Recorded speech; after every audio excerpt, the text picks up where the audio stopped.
Hi, welcome to episode 395 of The Corner of Knit and Tea. I'm Laura, also known as Fluffy Kira on Instagram and Twitter. I blog over at thecornerofknitandtea.com, and that's where this episode and every episode's show notes will be. And I have an Etsy shop called The Corner of Knit and Tea, where I sell my hand-spun yarn and knitting patterns.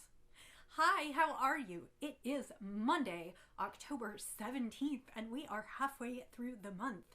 Fall has fully kicked in. It was very chilly this weekend, and today it is in the 40s. I am cozy in my Comfort Fade cardigan in Zen Yarn Garden Yarns, and I am enjoying a little bit of a fall day. My husband brought home butternut squash this week when he went to the market, and so I just scooped out the insides and I am roasting it in the oven, and the house smells like squash and fall, and I am totally here for it. So today's podcast is going to be just a little bit different than normal because I don't have a ton to show you that I have been working on. So, and I'll talk about that in just a minute, but I will share with you the little bit that I have been working on, and then I'm going to talk to you about some needle adjacent projects, that is things I'm going to cast on very, very shortly, and then also things that I think will make an appearance in the next few months because I would like to finish them up before the end of the year. So, not quite the usual, and I'll talk about that in just a minute, but that is what I'm going to do today. So I will do a tea talk. I am drinking today the Bard's Blend, which is a tea from Friday Afternoon Teas. They are Dungeons and Dragons and kind of nerd-inspired teas. The Bard's Blend is one of their RPG role-playing game archetype collections. And it is black tea, ginger, sugar, and natural vanilla flavoring. So that is actually what I finished today. I'm very excited. And again, I am drinking that in my Hello Kitty mug because I really mostly enjoy this mug for about the 4 weeks leading up to Halloween. So I'm definitely going to use this one again today. So that is what I'm drinking. And it is a good warming pick-me-up for the afternoon. So this past weekend, I actually was out of town a little bit. My husband did a big race setup this past weekend. So we live in Kansas City. We live on the Kansas side, but sort of just outside of Kansas City, which is smack dab in the middle of the country. There is a Kansas City, Kansas, and a Kansas City, Missouri, because the city sprung up on both sides of the Missouri River. We go back and forth all day long. And we are also right on I-35, Interstate 35, that runs up. It goes as far south as Oklahoma City, and then it goes all the way up through the north, and specifically through Des Moines, Iowa, to the north of us. So the challenge that my husband took on this weekend is called the I-35 Challenge, appropriately enough. And the challenge is to run either a half or full marathon in Kansas City on the Saturday, and then run a half or a full marathon in Des Moines on Sunday. So my husband ran the half in Kansas City on Saturday, and then when we were done there, we drove up to Des Moines, and he ran the half marathon in Des Moines on Sunday. Yes, it's a little crazy. It's a lot of running. He is quite sore today. I accompanied him on this, and what I ended up doing was I did a 5K on Saturday and a 5K on Sunday. I am not a runner. I generally jog and walk, but I oftentimes will go out and do a little something with him because that's kind of how we roll, and I'm going anyway. So we kind of made a little bit of a weekend out of it. We live, like I said, just outside of Kansas City. We live on the south side of the city. And so we had to go up into the city for the marathon. And we have decided in the past that a really nice thing to do is to take a hotel room the night before the marathon so that we are very close to the start line. Because otherwise we have to drive that hour up there at 4 o'clock in the morning so that he can get there in time for the start. The half marathon start was 7 a.m. and it was between 30 and 35 degrees. So what we did is we took a hotel on Friday night. We went out, we had a nice dinner, we picked up our race packets, and then we checked into the hotel that was less than half a mile from the start line. So we stayed there that night. Unfortunately, we did not get a great night's sleep. We are spoiled now because we live I'll keep saying it, out on the south side of the city. We live in what is quite a bit of farmland. We do live in a development where there are other homes, but it is very, very quiet out here. Mostly what you hear, if anything, is the train, and that is several blocks away. We occasionally hear sirens, but we don't get a lot of city traffic. And we were staying right in the middle of the city, and so we got all kinds of city traffic, and neither of us slept that well that night. But we got up the next morning, and we went to the race start line about 6 a.m., and did I mention it was 30 degrees? We did wear our cold weather gear, but it was quite chilly. My husband started at 7, but they did not start the 5K race until 7:45.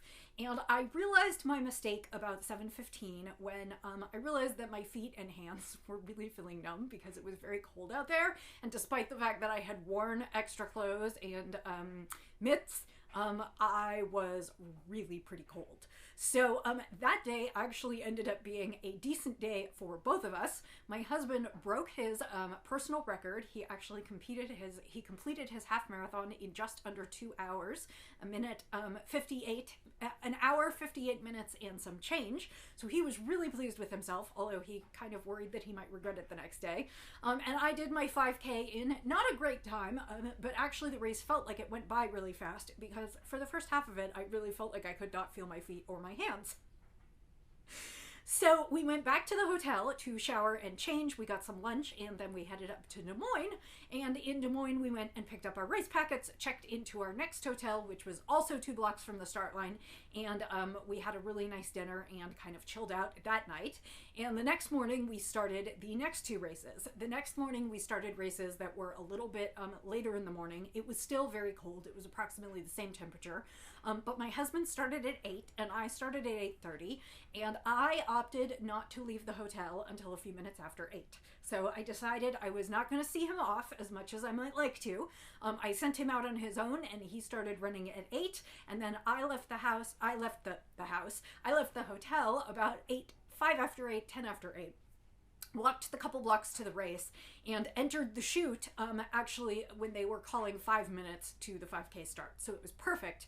I started the day warmer. I finished faster. I finished almost 2 minutes faster in Iowa than I finished in Kansas City. And then when it was all over, we showered, we went out to lunch, and we drove home. So it was a busy, busy weekend.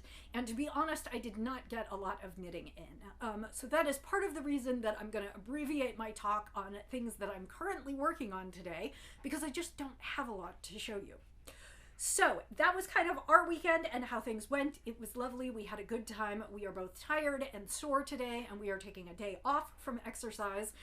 We're both working today, but I think we're going to try and knock off a little bit early and just hang out a little bit. And I plan to cast on for some new things this evening. So let's talk about what I managed to finish since I talked to you last. When I last talked to you last Monday, I was getting ready to finish a sweater for Zen Yarn Garden that I was knitting as a sample. The pattern is Maema, M-A-E-M-A, and it is by Megan Nodecker, who is also Pip in Pin. And it is a fingering weight cardigan knit in Zen Yarn Garden's Superfine Fingering Merino, which is 90% Superfine Merino and 10% nylon. And it is in the colorway Party Time. And I finished this. When we last met, I had a half a sleeve, and I don't remember which one it is, but I now have 2 full sleeves completed, and the cardigan is done.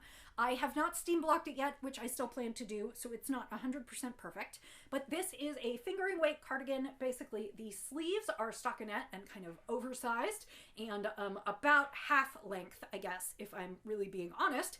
And then the rest of the body is knit in a honeycomb brioche stitch, which gives it a really, really nice texture. And the colorway is just kind of an overall speckle. It reads very primary colors, red. Oh, I still have a stitch marker on here.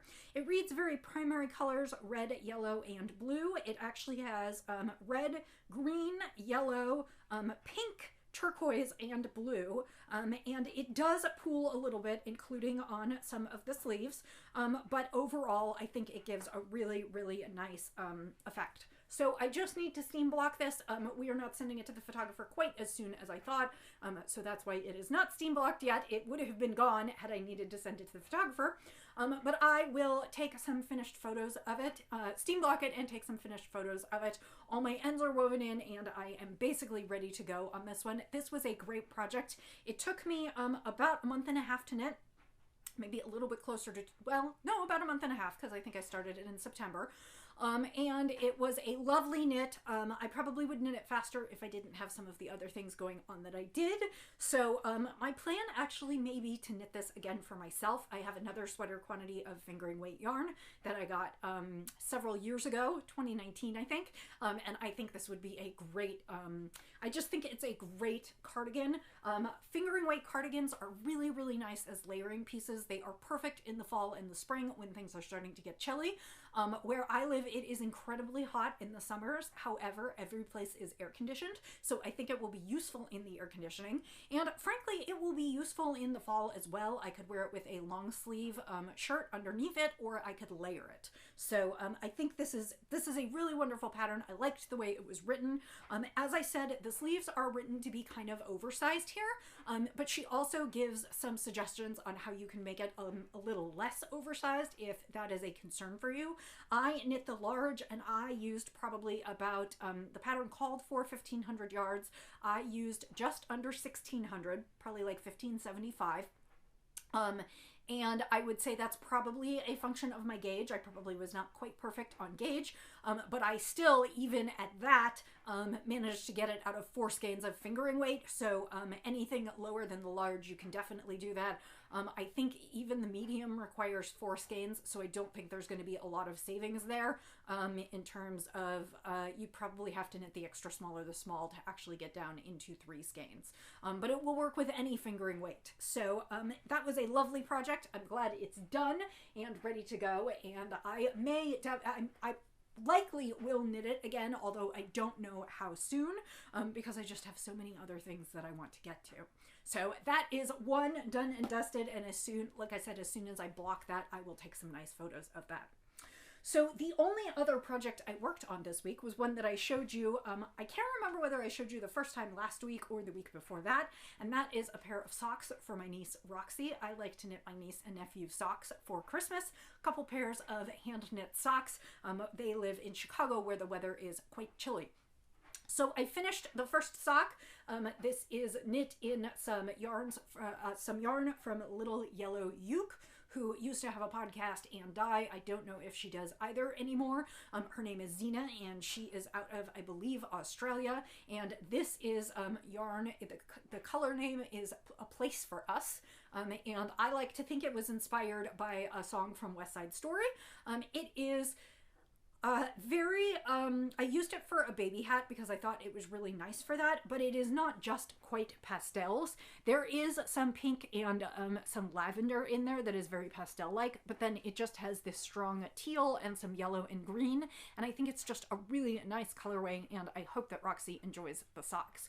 So I knit the first one and finished it, and then I started the second one while we were on our trip, and I am almost done. I probably have between 10 and 15 rounds more and then the toe, and so I am getting very close to having a finished pair, but I just did not quite complete this on the trip. So that is kind of the only knitting content I really have for this week, which inspired me to bring some other things that I am going to be winding up and casting on. Last week or the week before, I think it was last week, I showed you 3 yarns from Zen Yarn Garden, and said that I was going to be casting on for a shawl. I am still doing that. I need to wind the yarn, which is a project for this evening. And what happened was that I went and looked at the pattern, and the pattern actually has quite a bit of short rowing and some I-cords, and I wasn't completely sure. I needed to read it more carefully and kind of go through. There were lots and lots of diagrams, which is great, but I looked at that pattern. It was like 9 pages of pattern and lots of diagrams, and thought, this is not going to be the best knitting for when I'm in the car between races and tired. So I went ahead and left that aside and just took socks with me for this weekend, because I didn't want to try and start something that was a more complicated knit and just frustrate myself. So I'm going to wind those yarns and get started tonight, and next week I will be talking to you about that. So I worked on Roxy's socks, and then I went ahead and pulled out another skein to knit one more pair of socks for my nephew. I already knit him one pair of socks, but I try and knit evenly for the children, because, you know, when you're a child, it's nice to get something similar to what your siblings get. So everybody gets the same number of pairs of socks, even if they don't look the same. And so I went into my stash, and it turned out that most of the half skeins of yarn that I have in my stash, I had already knit socks for the children out of. The kids' feet are pretty small, and my feet are pretty small. I wear a size 6.5 shoe in the US. I'm only 5'3", so it's, you know, I'm just on the smaller side. And so I can usually get a pair of socks for me and a pair of socks for one of them out of the same skein. I generally avoid knitting them the exact same socks out of the exact same yarn, because I think that is frustrating for my sister as she is sorting the laundry because they are close enough in size. So I went looking for a skein of yarn to knit Miles a pair of socks, and I found this yarn that I had bought at, I believe I bought it at my local yarn store during possibly the yarn crawl last year. It kind of says holiday season to me without saying holiday season to me, or maybe winter. So this is a skein of yarn. It is from Farmer's Daughter Fibers, and it is their Squish Fingering, which is their 100% superwash merino, 438 yards to 100 grams. The color is Are You Sure? And this is a kind of foresty color. It's white, and then it's got all kinds of greens and blues. So it's got kind of a pine forest, it's got kind of a blue fir, and then it's got a little bit of a brighter green, and then it looks like there are a few spots of brown or like a dark rusty orange in there. You can see those kind of right there at the front. And I thought this would be potentially a really nice pair of holiday socks for myself. But what I decided is that I'm going to break into it and I'm going to do a pair for Miles. So this is another one of the skeins that I need to wind up tonight. It is my first time knitting with Farmer's Daughter Fibers. So, and I thought it was a really pretty skein and sort of said winter holidays and winter without actually being, you know, red, green, blue, gold, you know, so I decided that I would go ahead and do that for him. I thought it was either going to be, maybe a hat for me or maybe a pair of socks. And so I will use probably 150 to 200 yards max, knitting him socks, probably closer to about 150. And then I will have the rest of the skein for myself, so I can probably do almost anything with it that I want. So that is kind of needle adjacent, because as soon as I finish Roxy's socks, that is the pair that's going next on the needle. So the next thing I thought about is where we are in the month, and it is October 17th, which means we are about 2 weeks away from NaNiSueMo.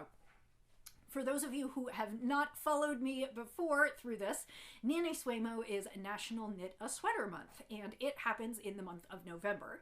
The event was inspired by NaNoWriMo, which is National Novel Writing Month, which encourages budding authors to write a novel of 50,000 words or more during the month of November. So the practice is to write every day and get that novel out, and then at the end of NaNoWriMo, you theoretically have something that you can then edit and maybe publish, or you are on your way to your first book or multiple books. I know people who do it every year.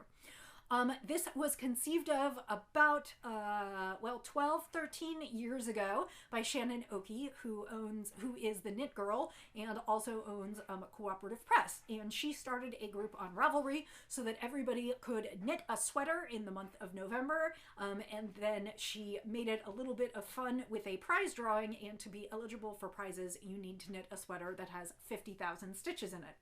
I should say, even though we call it NaNiSueMo, which is National Knit a Sweater Month, crochet sweaters are welcome. But we just haven't adapted the name for that. And crochet sweaters must have the 50,000 stitches as well to be eligible for prizes. These days in the group, we do generally have prizes each year because people ask about them. I'm a group moderator, which is part of why I know all this. But in general, the purpose of NaNiSueMo is to challenge yourself to knit a sweater in the month, and your prize at the end of the month is that you have a brand new sweater, perfect for December, January, and February, which at least in the Northern Hemisphere are our coldest months of the year. So this is a group that participates on Ravelry. If Ravelry is safe for you to use, you are welcome to participate there. You are also welcome to participate on your own, and if Ravelry is not safe for you to use, you can just use the hashtag NannySwaymo. It's NAKNISWEMO and the year 2022. So given that we are about 2 weeks out, this is when I start giving people their pep talk, which is decide what yarn you want to use, wind it, swatch it, decide what pattern you want to use, get everything ready. And the only real rules of NannySwaymo are you cast on November 1st at 12:01 a.m. wherever you are, and we run on the otter system, so it's 12:01 wherever you are in the world, and then you need to cast off before 11:59 p.m. on November 30th. So we do not accept whips. That said, if you are not competing for prizes, you can do whatever you would like. As I said, the prize at the end of the month is having a beautiful sweater. I'm not eligible for prizes, so I often don't worry about whether my sweater has the requisite 50,000 stitches or not. I will tell you, I have participated every year since either 2009 or 2010, and in almost all the years, I have had a successful sweater. One year, I got to the end of the month, I bound off the sweater, and I hated how it looked on me, so I ripped it out, and I have since knit that yarn up into another sweater. One year I knit a sweater sample because I just had too many deadlines, so I worked on that as my NannySwaymo, even though it didn't end up being my sweater of the month. So all of this is a long-winded way to discuss the upcoming knit-along and to talk about and show you what I'm going to be doing. So several weeks ago, if you were tuned in with me then, I actually took a week off because my niece's mom passed away, and we went to Virginia Beach to be with her and to see what needed planning. As it turned out, there wasn't going to be a memorial service, so there wasn't a lot to plan. And my niece and nephew had to work, and so Wes and I had a lot of downtime, which we sort of had to fill by doing things, because otherwise we were just going to sit in our hotel room. And so it became this weird trip that was kind of a death and memorial, and then a little bit of a vacation. I've been referring to it sort of facetiously as my death vacation, which I realize is not very nice. And I certainly would not want my niece to get a hold of that, but it was a really weird trip for us because at times we were spending time with my niece and nephew and, trying to give her a little bit of advice on how to get through this. And at times Wes and I were on our own and went out to, just sightsee and do things to kill time. And one of the days that we had, he said, isn't there a yarn store somewhere around here that we could go to? And you know me, of course, I was perfectly happy to oblige. I Googled yarn store and we found a beautiful one, and we went off because I had a few hours that afternoon. While I was there, I browsed a variety of different things, and they do have some of their own yarns that are very beautiful, and now I'm not going to remember the name of the store, because of course I'm not. It is called the Yarn Club, and it is located in Virginia Beach, Virginia, and if you ever have the occasion to be out that way, I would highly recommend you head in there. This was actually the second time I have been there, although they are in a newer location than the previous time I went. They carry a wide variety of yarns, much of their own hand-dyed. They do have some exclusive partnerships with dyers and have special colorways. They also just stock a lot of indie-dyed yarns and also some workhorse yarns. And when I went into, I would say the bulk, their main room is fingering weight, but then they also do have DK and worsted and sport and some yarns that are good for baby knitting, superwash, those kinds of things. When I walked into the room with the DK and worsted, my original plan was to see if I could find a couple skeins of yarn to knit hats for my niece and nephew. And then I saw two colors on the rack and fell in love with them and decided that they needed to be a sweater, which is how I'm getting back around to NannySwaymo. So the yarn that I picked was K-Nerd String. They are hand-dyed out of Colorado, so it was not local to Virginia Beach, sadly. Usually I try and do that, but it just didn't happen. It is their DK weight base, and it is a merino cashmere nylon, so it's an 80-10-10 blend, 230 yards to 100 grams, and it is in the colorway Sexy Times and Magnolia. So this is the label for K-Nerd String. I have seen them elsewhere, and both are on the same base, and these two skeins were next to each other on the rack, and I thought, oh my goodness, I just want to do something with both of them.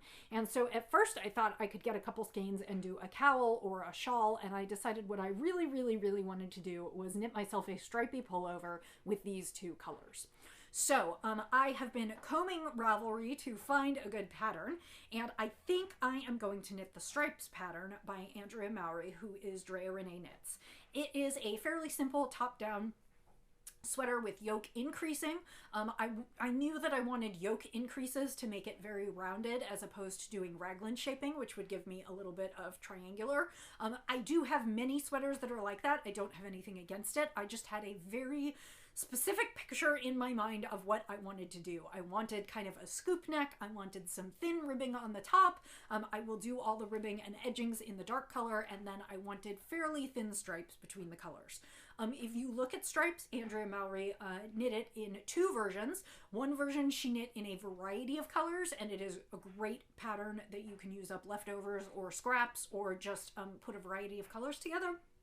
But she also knit a two-color version, and that is the version that I am attempting.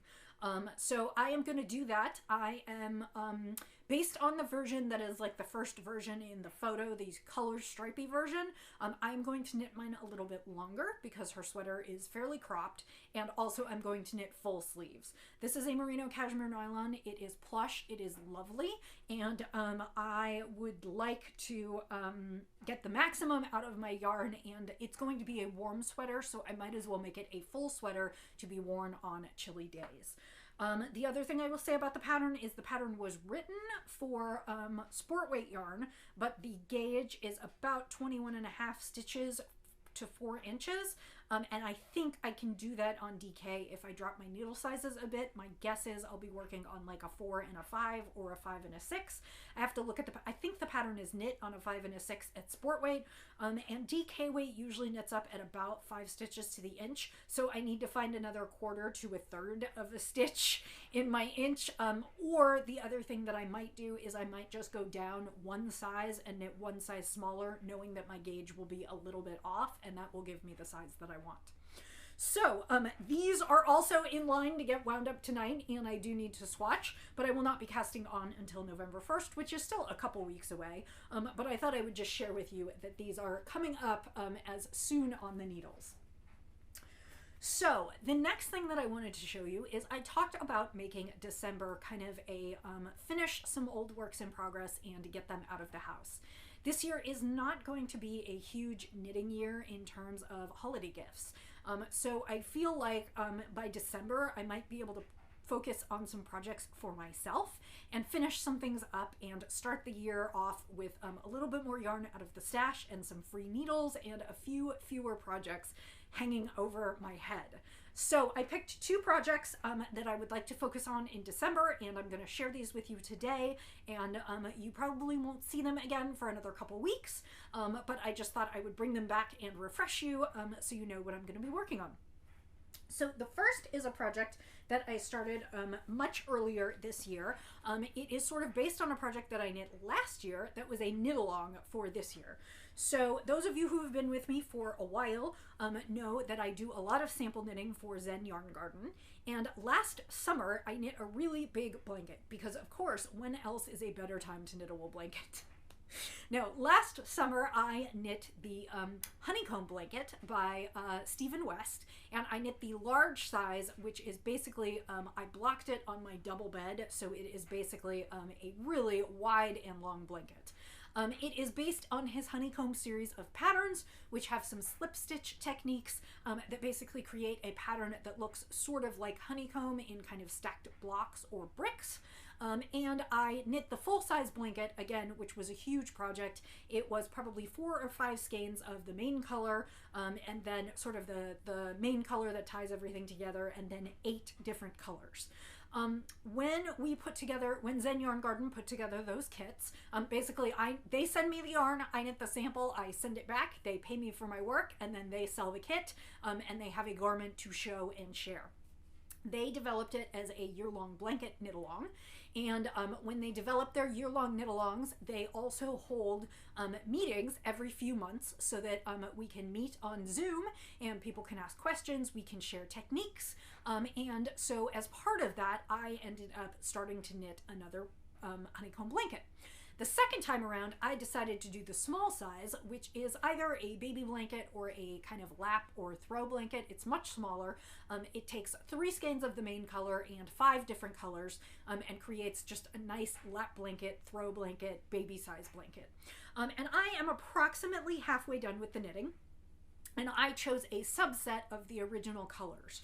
So I chose sort of this dark teal as my background color. I know that this one is Baltic. No, this one's Norway. And then I chose kind of the other bright colors to be bright pops. So I have kind of this bright turquoise, I have a hot pink, I have a petal pink, I have an orange, and I have a yellow. And all of these have beautiful colorway names that I do not have committed to memory, nor did my skeins did not come labeled. She just sent me a box of yarn.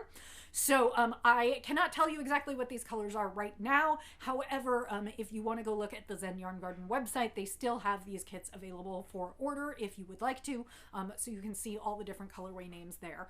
But I am about halfway done with knitting this blanket, as you can see, and it will grow in blocking because the honeycomb pattern kind of tightens up, and it will, once I get the full weight of the blanket and I wash it and block it, it will be fabulous. But I have about half this blanket to go.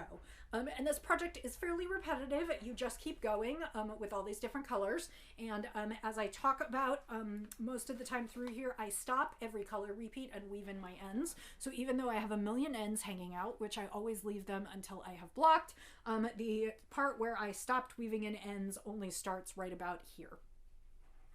So all of my other ends are woven in, so at the end of the project I will not have to have a massive end weaving party to try and finish this. So my plan is, this one is the one I would like to get off the needles first. It is super simple, and I would like to get it done. It will probably join me on my blanket couch here, and I may one day send it off to a good home of someone having a baby. I don't know. I don't know anyone currently who is pregnant, so I am just going to finish it for my own good and so I can look at it because I absolutely love it and I love the colors in it. So that is the first project that I am hoping to finish before the end of the year. That would finish quite a few skeins out of my stash, and the leftovers in all those bright fun colors would make great hats that I knit for charity. So that is kind of my a little bit of a carrot, because as soon as I finish, I will take all the leftovers and put them into hats, and it will be done and gone, and I will have worked through basically 8 skeins out of my stash. So that's very exciting. And I am knitting that, I believe, in the worsted weight. Oh, nope, it's Superfine DK. Oh, you know what? And I guess I did have colors on here, but I don't think I have all of them in here. So this is Zen Yarn Garden Superfine DK. It is 250 yards per skein, 100% superwash merino. So that is what I'm doing. Roswitha, I believe, is the hot pink colorway here. So that's Roswitha. I don't know what Edam is. It might be the pink, but I don't know. I mean, I know Edam is cheese, but I don't think that's what we're doing here. And I do know that the main background color is Norway. So that is what I'm doing with that.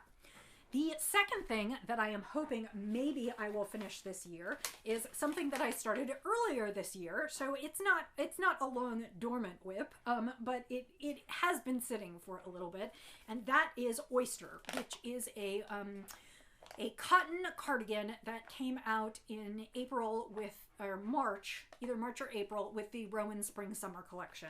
And it looks a little bit like this. It's a little hard to see, but it is kind of an oversized cardigan that has lots of texture in it. And I decided that I wanted to knit it as kind of an in-between season, because it's cotton, it's not super warm, but I thought it would be nice for the spring as temperatures were warming up, and I thought it would even be nice over the summer in air conditioning. The sweater itself is basically fashioned in a T. Most Rowan sweaters are pieced, so you will often knit them in different pieces. The sweater itself is kind of fashioned in a T, which is the arms are knit as part of the body as opposed to picking them up and knitting them afterwards. So the back, which I have finished and I believe is in here somewhere, hang on. The back is a T.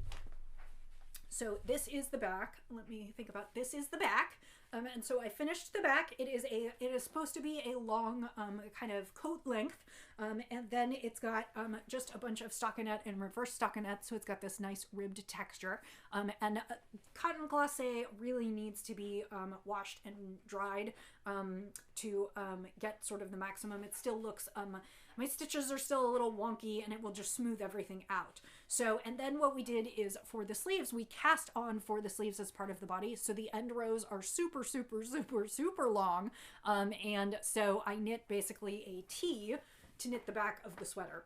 And it does look really wide. I think I may have overshot the size. It may be a little oversized on me, like even a little more than it's supposed to be. I also think I will gain some in length when I go ahead and actually block out the cotton, so it won't be quite as wide. It will also kind of grow that way.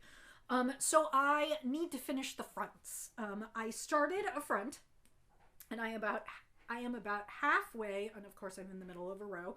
I am about halfway up to the armhole on the front. So I will have two kind of skinny fronts, and that will be the front of the cardigan. And so I need to get up to the armhole, which shouldn't take me long at all. And then I will have to cast on for the sleeve. So I will, let me look at which is the front and the back of this one. I don't know. I'll have to determine that at some point. I don't think I've had to switch skeins yet, so I don't think I have any. Yeah, no, I haven't had to. I guess I'm still in the first skein. I have no idea. I guess I am. So I need to finish the fronts. So this is one front partially done. I need to finish the fronts, and then I need to do the big collar that goes all the way around. So I don't know if I'll be able to finish this in December, but I identified this as a project I would love to finish in December because then I'd have it in the spring as it starts to warm up. I am using Rowan Cotton Glacé, which is, here's the label, Rowan Cotton Glacé. It is 100% cotton, and it is, let's see, it is 100% cotton. It comes 115 meters, 126 yards to the balls. So Rowan's balls are, Rowan's balls. I guess that's the title of this podcast, Rowan's balls. The balls from Rowan generally tend to be a little bit on the smaller side, so you do have to change yarn more frequently. But that is fine. And so I should have enough to finish that project. And I cannot remember the colorway. It is a dark purple. And I can't remember, but I will bring that back when I start working on it. So that is the second project that I hope to pick up in December and maybe finish for the end of the year. I don't doubt that there will be a couple more samples. There will be some chickens, and there may also be a few more hats or socks or something else that I try to squeeze in. But that's kind of the bulk of what I hope to achieve by the end of the year. So this has turned out to be longer than I anticipated. Thank you for hanging in with me. If this was your first podcast, this is a little different. Usually I talk about what I am knitting and spinning because usually I have content. Oh, and I will say, very, very tiny spinning content. I finished spinning all of that white merino. It was 1 kilo, which is 2.2 pounds. That is all done. And so this week I plan to get started on this wonderful braid from Gritty Knits. It is in the colorway Kaleidoscope and it is superwash merino. This will be for my shop. So my plan is to spin it this week, and hopefully I will have some, I don't know if I'll have finished yarn to show you next week, but I will at least hopefully have all the singles spun and be ready to ply.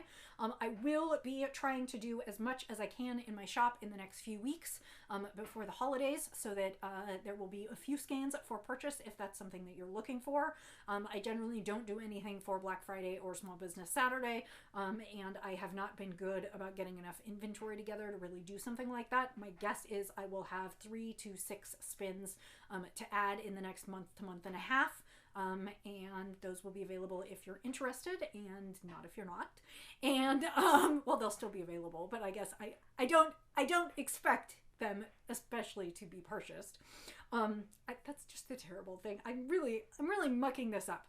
I sell some handspun yarn. I will add it to the shop, and if you are interested in knitting with handspun, which is absolutely lovely, knitting with handspun is just really fun, because it doesn't feel like commercial yarn, and projects just look so special. You can get so much more in the way of color in them, which is not to say that indie dyed yarn isn't gorgeous as well, but handspun is really, it's fun. It's nice for a special project.